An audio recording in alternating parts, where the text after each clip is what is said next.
Europe 1, bonjour, le journal des sports, Raphaël Duchemin. Et Jérôme Lacroix, Marseille volcanique. Centaines de supporters étaient hier à la commanderie pour un simple entraînement de l'OM. C'était pour la dernière séance de travail avant le décollage des joueurs. Pour l'Autriche, ils y affrontent ce soir Salzbourg en demi-finale retour de Ligue Europa pour une place donc en finale. Raphaël, elle est déjà là. Et ils partent favoris les Marseillais après un succès 2-0 au match aller. 14 ans que le Marseille du foot n'a plus connu de finale européenne. Le club, la ville marquée par l'Europe. C'est le seul club français à avoir remporté la Ligue des Champions, la grande Coupe d'Europe en 1993. C'est pourquoi l'atmosphère de ces grands rendez-vous continentaux y est vécue comme nulle part ailleurs en France. Écoutez l'entraîneur Rudy Garcia qui sent bien cette ferveur.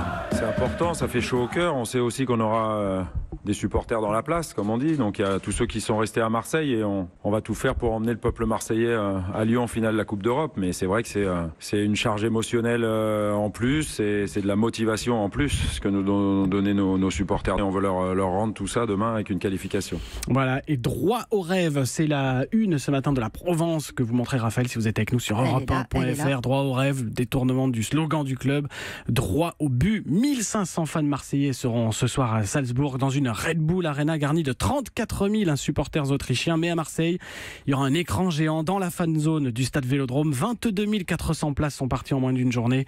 Coup d'envoi de ce Salzbourg-Marseille, 21h05. Et si d'aventure il y a finale, ce sera contre l'Atlético de Madrid de Griezmann ou contre l'Arsenal d'Arsène Wenger. Seconde demi-finale retour ce soir en Espagne. Il y avait eu un partout à l'aller.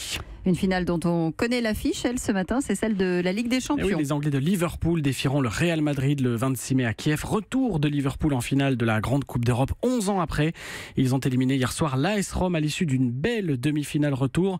Défaite anglaise 4-2, mais qualification parce que succès 5-2 à l'aller la semaine dernière. Le mot sport du jour. Atterrissage prévu demain, 7h35 au terminal 2E de Roissy-Charles de Gaulle. Information très précise qu'on trouve dans le journal L'Équipe ce matin. Alors qui attend-on ? Eh bien c'est Neymar, la vedette brésilienne, rentre à Paris près de 2 mois après une opération pour une blessure à un pied, vous vous en souvenez.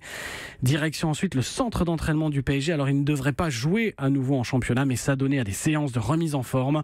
Aucun risque inutile ne sera pris avant le mondial russe qui démarre mi-juin. On termine avec l'histoire du jour. 36 printemps et il reste plus que jamais vert. Roger Federer, le meilleur joueur de tennis de tous les temps, reprendra la compétition le 11 juin. Il l'a annoncé hier au tournoi de Stuttgart en Allemagne. C'est un tournoi sur gazon. Le Suisse fait l'impasse sur toute la saison de terre battue, dont Roland Garros, parce que son objectif, c'est un 21e Grand Chelem, un 9e Wimbledon à Londres en juillet prochain. Europe 1.